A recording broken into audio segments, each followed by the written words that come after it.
The folder was sitting on her desk when she got back from lunch, and Sera knew before she even opened it that something had gone wrong. She'd been the head bookkeeper at Aldgate Property Group for 6 years. 6 years of catching other people's mistakes, of running the numbers twice and then a third time just to be sure, of staying late on Fridays when everyone else had already moved on to happy hour. 6 years of watching her manager, Dale, take credit for her quarterly audits in front of the board while she refilled the coffee maker in the break room. She recognized the handwriting on the label immediately. It was hers. Her own audit report, dated 3 weeks ago. The one she'd flagged directly to Dale after finding a discrepancy of almost $400,000 running through a shell account they had no record of establishing. She'd printed 2 copies, handed him one, kept one for herself. The copy she'd kept was now sitting in a clear plastic folder on her desk with a yellow sticky note on top. HR would like to speak with you at 3 p.m. Sera sat down. She didn't panic. She was very good at not panicking. Panic was a luxury that people with safety nets could afford. She'd spent most of her adult life learning to recognize the exact moment when the ground shifted under her feet, and she'd gotten so practiced at it that she could feel it now before the shaking even started. She already knew what 3 p.m. was going to look like. She'd worked herself up from nothing, literally nothing. She'd grown up in a 2-bedroom apartment in South Garfield, with her mother and her aunt, and a rotating cast of cousins who came and went depending on who'd had a bad month. She'd put herself through community college, doing data entry at nights and weekends. She'd taken every certification she could afford. She'd built a resume out of grit and spreadsheets, and the stubborn, private belief that if she kept showing up and kept being right, eventually somebody would notice. She'd been right. She'd kept showing up. And now here was the folder. At 3:02 p.m., Dale told her that due to a company restructuring, her position was being eliminated. He couldn't look her in the eye. She noticed that. She also noticed that the HR manager, a woman named Judith, who'd always been perfectly pleasant in the hallway, was staring at a point just above Sera's left shoulder as she explained the severance package. 2 weeks. 2 weeks for 6 years. I found an irregularity of nearly $400,000 in the Q3 accounts, Sera said. Her voice was very calm. She was proud of that. I reported it to Dale 3 weeks ago. I'd like that on record. Judith's pen stopped moving. We're aware of the discrepancy, Dale said. It's being handled internally. I'm sure it is, Sera said. She signed the paperwork. She went back to her desk and she packed her personal items into a canvas tote. Her coffee mug, the small succulent she'd named Gerald II because the first Gerald had died in a February cold snap, a thumb drive with her personal files. Security walked her to the elevator. One of them, a young guy named Tomas, who she'd always liked, looked genuinely apologetic. She gave him a small nod. She got in the elevator. The doors closed. She drove home to the apartment she shared with her fiancé, Breck. Breck, who had suggested she take the job at Aldgate in the first place. Breck, who knew Dale from a golf league they were both in. Breck, who had asked her twice in the last month if she'd said anything to anyone about the discrepancy. She stood outside the apartment door with her canvas tote and her dead-end severance, and the very specific kind of cold clarity that sets in when something you already half knew finally becomes undeniable. She opened the door. Breck was on the couch with his laptop. He looked up. He saw her face. He saw the tote bag.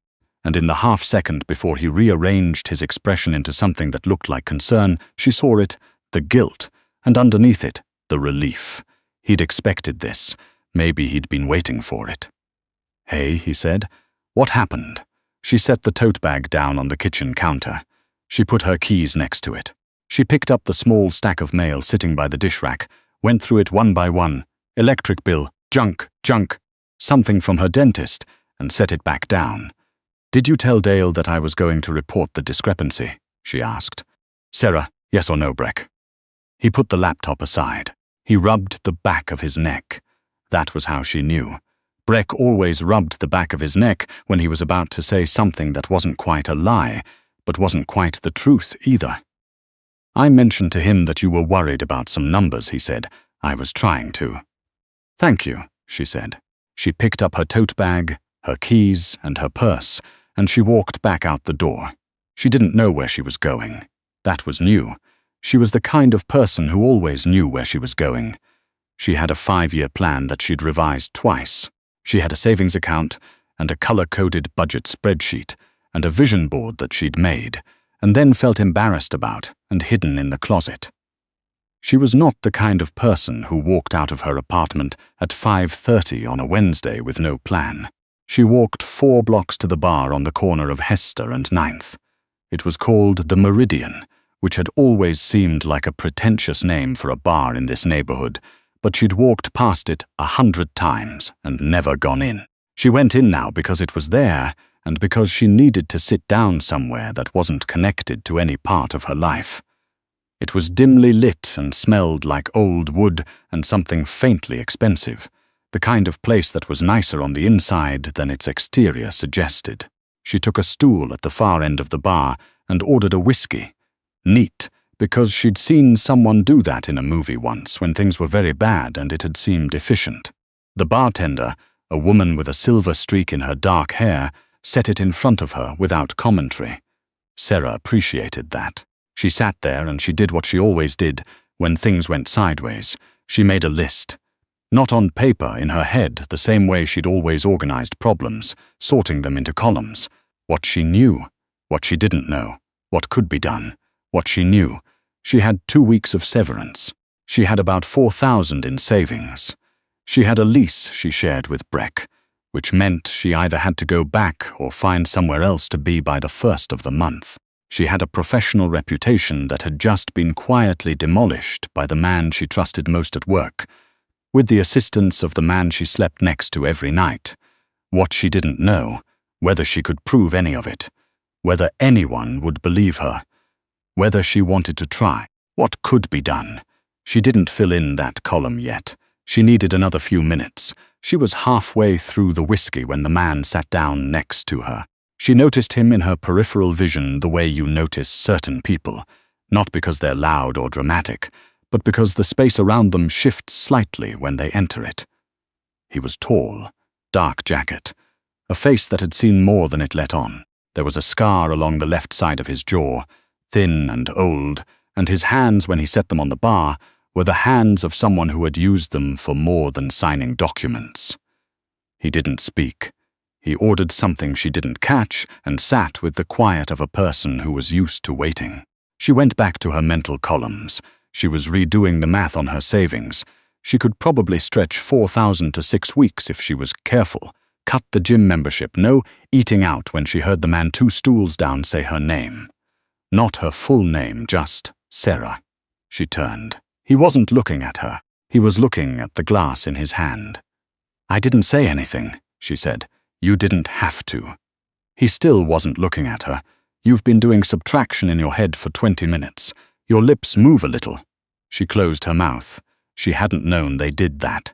"That's embarrassing," she said. "It's useful," he said. "I've never met an accountant who could lie." She turned on her stool to face him more fully. "I'm a bookkeeper.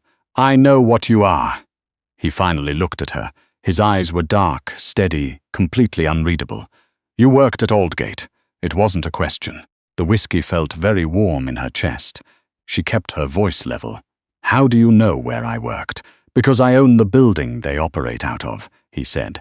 "And I've been trying to figure out where $400,000 went for about 8 weeks. Sera set down her glass. She looked at him.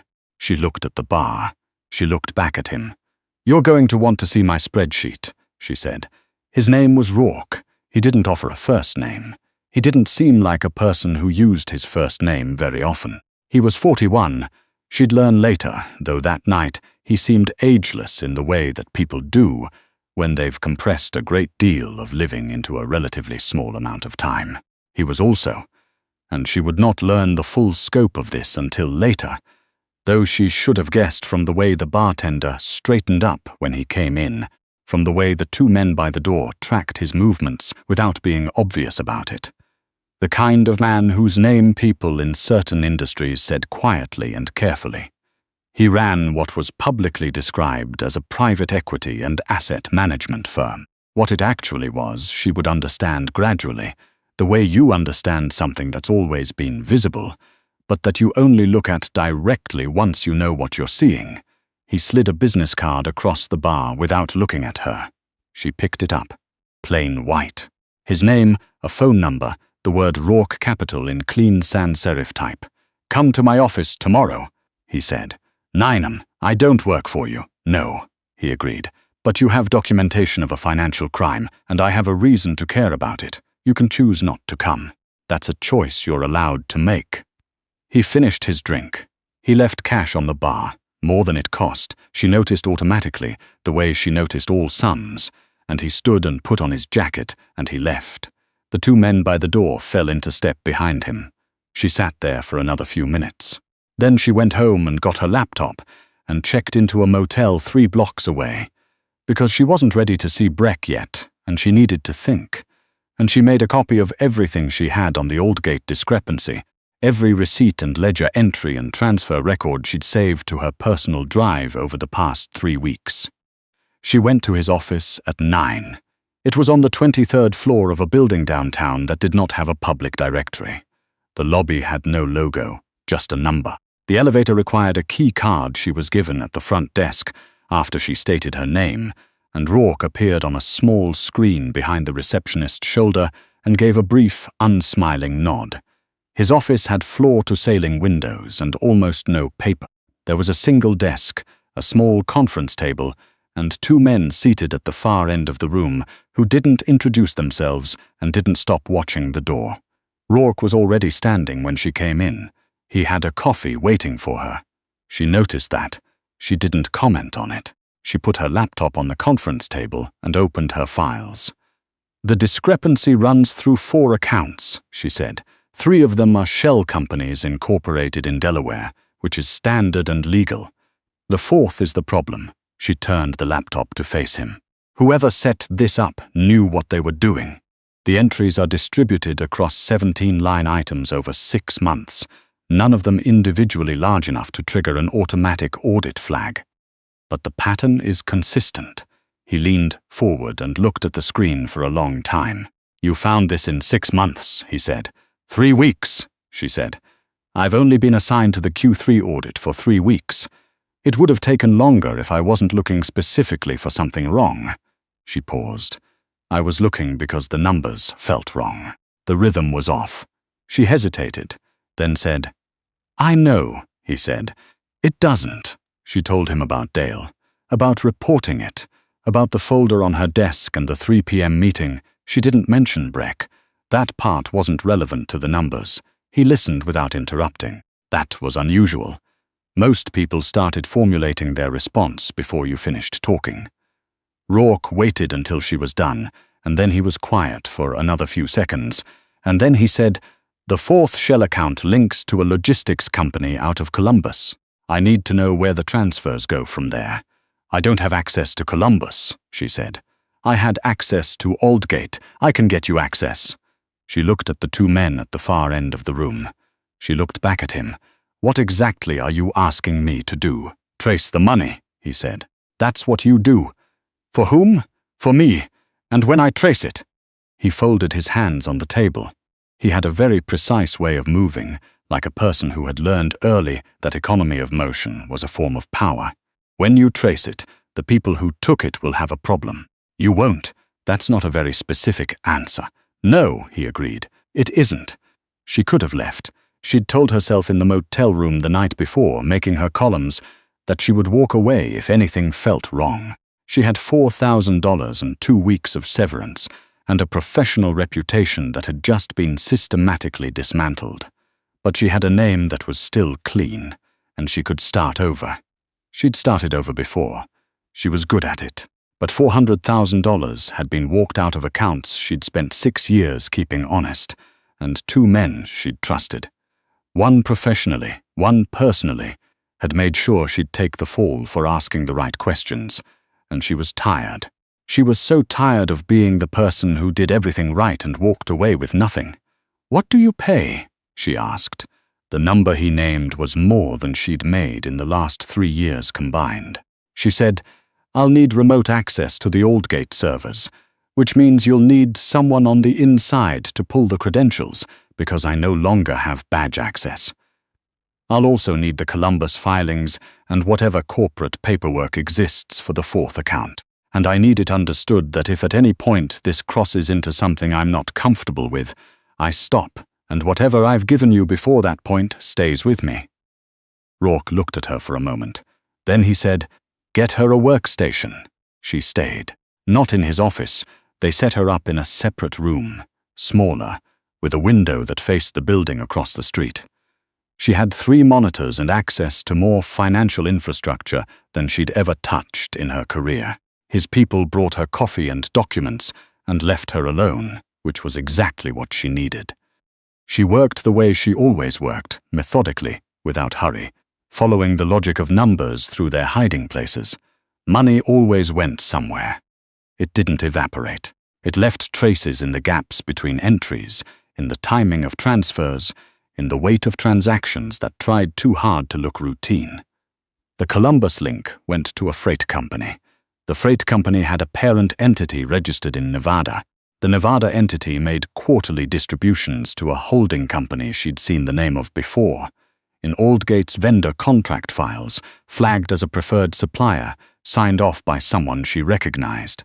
She printed what she had. She knocked on Rourke's door. He looked at the pages for a long time. "This is the name," he said. "That's the name," she said. He set the papers down on the desk. He didn't say anything for a moment. "You understand what happens next?" he said. It wasn't a question. She'd thought about this. She'd thought about it the night before, and she'd thought about it all morning while she worked. She wasn't naive. She knew what kind of man she was sitting across from. She'd known it from the lobby, from the key card, from the men by the door who weren't staff. "I understand that it won't involve a civil lawsuit," she said. "No," he said. "And I understand that you're telling me this because once you act on what I've given you, I can't ungive it." "Yes." She looked at the window. The building across the street had pigeons on its ledge. She counted them without meaning to. 11. "These are people who took money that wasn't theirs," she said. "They also made sure a woman who'd spent 6 years doing her job right lost everything for asking one question." She looked back at Rourke. "I'm not going to pretend I feel bad about what you're going to do." Something shifted in his expression. Not much. A slight change around the eyes, so brief she wasn't sure she'd seen it. "You're more honest than most people who sit in that chair," he said. "I'm a bookkeeper," she said. "Everything balances eventually." The weeks that followed were strange in the specific way that things are strange when you've stepped sideways out of your own life without quite meaning to. She moved out of the motel into a short-term furnished apartment. She and Breck exchanged 3 text messages and 1 very short phone call in which neither of them said the real thing, and then that was done. She didn't feel as much about it as she expected. That was its own kind of answer. She worked. She worked more than she'd ever worked at Aldgate, which was saying something, because she'd given Aldgate a tremendous amount of herself. But this was different. Here the numbers meant something. Here, when she found an irregularity, someone actually wanted to know. Rourke was not what she'd expected. She'd expected someone who operated purely through other people, who issued directives and disappeared. He didn't do that. He appeared at odd times, early morning, late evening, and he asked specific questions, and he read everything she gave him, and when she was wrong about something, he told her so directly and without softening it, which she respected more than she wanted to admit. He was difficult in the specific way that capable people are difficult. Impatient with imprecision, utterly uninterested in performance, demanding in a way that felt less like arrogance and more like high standards applied uniformly to everyone, including himself. She argued with him twice in the first 2 weeks. The first time was about the Columbus entity. She'd found a second holding structure she thought was relevant, and he thought was a dead end, and they went back and forth for 15 minutes with the kind of sustained technical friction that's either completely exhausting or strangely bracing, depending on who you're doing it with. He was right about the Columbus thread. She was right about the second holding structure. Neither of them acknowledged this directly. They both adjusted accordingly. The second time was when she found out that one of the names in the Columbus chain had a family. She didn't ask Rourke about it directly. She mentioned, neutrally, that she'd noticed the man in question had 2 children, one of whom was in college. Rourke had looked at her with an expression she couldn't fully read. "The children don't enter into it," he said. She'd nodded and gone back to her spreadsheet. That night she thought about it. She thought about the line she was on and whether she was still on the right side of it, and she concluded, honestly, that she probably was. That what she was doing was finding information, and what happened to that information was separate, and the people who'd used false accounts and forged documentation to funnel money and then destroyed a woman's career to cover it up had made their own choices. She wasn't responsible for other people's choices. She'd been told her whole life that she was, and she was done believing it. One evening in her 4th week, she was still at her workstation at 8 p.m. when Rourke came in and set a container of soup on the desk next to her keyboard. She looked at it. "You didn't eat," he said. "How do you know I didn't eat?" "Because I was here until 6 and you hadn't moved, and it's now 8. She picked up the soup. It was from the Thai place 2 blocks over. She didn't know how he'd known that was where she ordered from. She didn't ask. "I found the final distribution account," she said. "The terminus. Every transfer eventually traces back to a personal account at a private bank in the Caymans." She pulled up the screen. "The account holder's name is on the signature line for 3 of Aldgate's original vendor contracts. He's been diverting a percentage of every contract value for at least 4 years. Rourke stood very still looking at the screen. "This is the man," he said. "This is the man," she said. She'd expected him to make a call, to send a message, to do whatever it was he did in situations like this, which she'd decided she didn't need the details of. Instead, he sat down in the chair across from her and he was quiet for a long moment. "Why did you stay?" he asked, after the 1st week. "You had what I paid you for by day 4. She ate a spoonful of soup. It was very good. She filed that away to think about later. "Because it wasn't finished," she said. "Plenty of people would have considered it finished." "Plenty of people are wrong about when things are finished," she said. "The money didn't stop at the Columbus company. It didn't stop at Nevada. You need the full chain or none of it holds." She paused. "Also, I wanted to know what? Where it went." She looked at him. "I always want to know where it went." He was quiet again. There was something different about this silence than the others she'd sat in with him. It was less evaluating, more present. "The people who let you go," he said. "Dale. The man you lived with." She'd never mentioned Breck by name. She didn't know how he knew. She'd stopped being surprised by what he knew. "What about them?" she said. "They're not going to be comfortable for much longer." She set down the spoon. She thought about how to say what she wanted to say, and then she decided to just say it. "I don't need you to do that," she said. I understand the impulse. But I'd rather they encounter consequences that come from what they actually did. Paper trails. The kind of thing that follows a person." She met his eyes. "That's my specialty, not yours." He studied her face for a moment. "I can arrange both," he said. "I know," she said. "I'm asking you to let me handle the paper trail part." Another pause. "And the other part?" "The other part I'll try not to ask too many questions about." Something that wasn't quite a smile happened at the corner of his mouth. It was the first time she'd seen anything like it, and she understood immediately why he didn't use it often. It changed his face considerably. "All right," he said. She submitted an anonymous tip to the State Financial Crimes Division 4 days later, attaching documentation she'd organized into a clean, clear, devastating file. The kind of file that required no interpretation, that told its own story through transaction records and timestamps, and a paper chain that led directly to a personal account in the Caymans. She'd redacted her own identifying information, but she'd left Dale's name on 6 separate documents, because it was already there, and removing it would have required deliberate effort she chose not to make. She didn't hear from Breck again after the tip went in. She assumed he'd received a message from someone, though not in the form of a letter. She didn't ask. 2 months after the night at the Meridian, she was sitting at the same workstation. They'd given her a better chair by then, and the window had been replaced with one that faced the park. When Rourke came in and sat down across from her and said, without preamble, "I want to make your position permanent," she looked up from her screen. "I need a financial director," he said. "Someone who can oversee the full ledger across all entities, not just trace irregularities, build a system clean enough that they're harder to hide in the first place." She thought about this. She thought about what it meant to take a permanent role with a man who ran operations she'd deliberately chosen not to learn all the details of. She thought about whether she was the kind of person who could do that. She decided she was. She'd spent 6 years being scrupulously honest in service of people who weren't, and it had gotten her escorted out of a building with a canvas tote bag. She could be scrupulously honest in a different context. The honesty itself didn't change depending on who you were honest for. "I have conditions," she said. "I know," he said. "You don't know what they are. Tell me," she told him.